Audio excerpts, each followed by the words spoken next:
এবং বিএসকেতে বাংলা সহায়তা কেন্দ্র, যেটাতে আইপ্যাকের ছেলেদেরকে নিয়োগ করেছেন মুখ্যমন্ত্রী এবং ভাইপোর কাছ থেকে লিস্ট নিয়ে পিবি সেলিম এদের নিয়োগ করেছেন ওয়েবেলের মাধ্যমে, 10,000 টাকা করে বেতন পায়। এখানে কোনো আধার সংক্রান্ত কাজ হয় না, এখনো পর্যন্ত আপনার আধার কর্তৃপক্ষ এর অনুমোদন রাজ্য সরকারকে দেয়নি। আমি এইটা দেখার পরে আধারের যে সিও আছে অমিত আগরওয়ালের সঙ্গে কথা বলেছিলাম, সংশ্লিষ্ট দপ্তরের মন্ত্রী মাননীয় অশ্বিনী বৈষ্ণবজির সঙ্গে কথা বলেছিলাম। তিনি ক্যাটেগরিক্যালি জানিয়ে দিয়েছেন যে আধার সংক্রান্ত কোনো কাজ এই অবৈধ বিএসকেতে হয় না, হবে না। এটা 1 নম্বর গেল। দ্বিতীয় নম্বর হচ্ছে মাদ্রাসা সার্ভিস কমিশনে আপনার পরীক্ষা হবে, তার ফর্ম ফিল আপ হয়েছে এবং সেখানে অ্যাডমিট কার্ড ইস্যু করা হয়েছে এবং আপনার প্রায়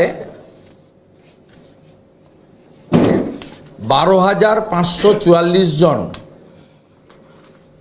12,500 নয়, আমি বলছি 13,301 জন পরীক্ষার্থীর অ্যাডমিট কার্ড বাতিল করা হয়েছে। আমি এই অ্যাডমিট কার্ড বাতিল সংক্রান্ত বিষয়ে আমার কোনো বক্তব্য নেই। কেন ত্রুটি আছেন, যদি ত্রুটি না থেকে অ্যাডমিট বাতিল হয়, সংশ্লিষ্ট যারা অ্যাপ্লিকেন্ট আবেদনকারী তারা নিশ্চিতভাবে আমাদেরও জানাতে পারেন, কোর্টেও যেতে পারেন বা বিভিন্নভাবে সরকারকেও আবেদন করতে পারেন বা মাদ্রাসা বোর্ডকেও পুনর্বিবেচনার আদেশ করতে পারেন।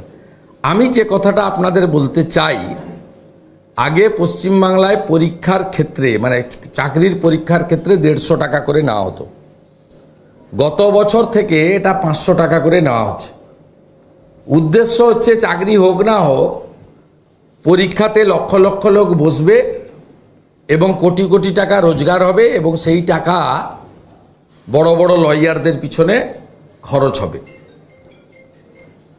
17 সালের টেটের নিয়োগ এখনো হয়নি, 22-এর টেটের রেজাল্ট বেরোয়নি, আবার 23-এ টেটের পরীক্ষা হয়েছে এবং 23-এ টেটের পরীক্ষায় 27 কোটি টাকা এক্সাম ফি থেকে তোলা হয়েছে, 150-র বদলে 500 টাকা করে।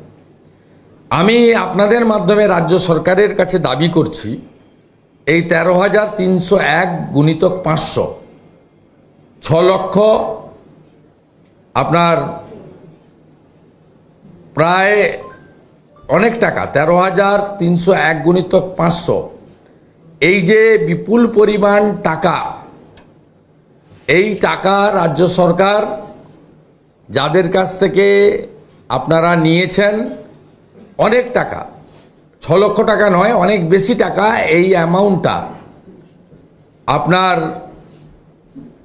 ফেরত দেওয়ার ব্যবস্থা করা হোক।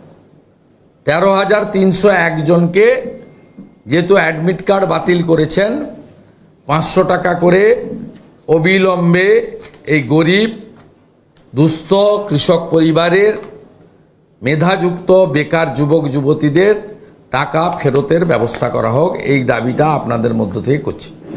তৃতীয়ত, সিভিক ভলেন্টিয়ার্সের ফর্ম ফিল আপের উদ্যোগ নিয়েছেন বিজিতেশ্বর রাউত আর শান্তনু সিনহা বিশ্বাস বলে মমতা ওয়েলফেয়ার বোর্ড।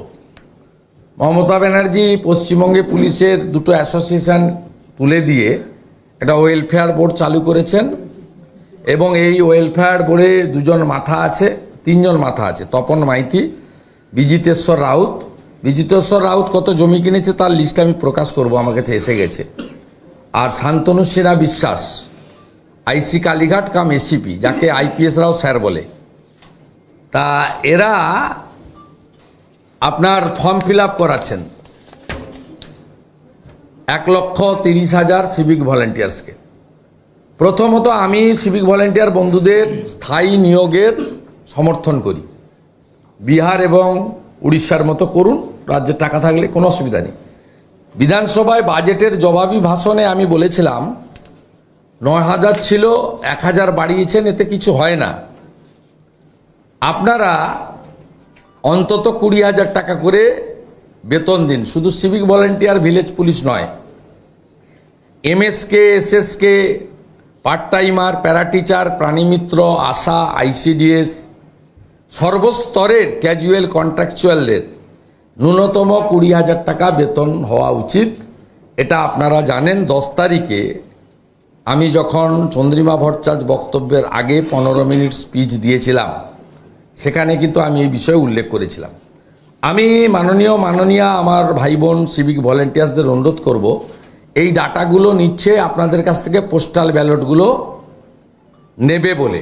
সামনে লোকসভা ভোট, তৃণমূলের হার প্রায় সুনিশ্চিত। দ্বিতীয়ত, ভবিষ্যতে কোর্ট হতে পারে বা হবেই, কারণ পুলিশ রিক্রুটমেন্ট বোর্ডের যে গাইডলাইন আছে তাতে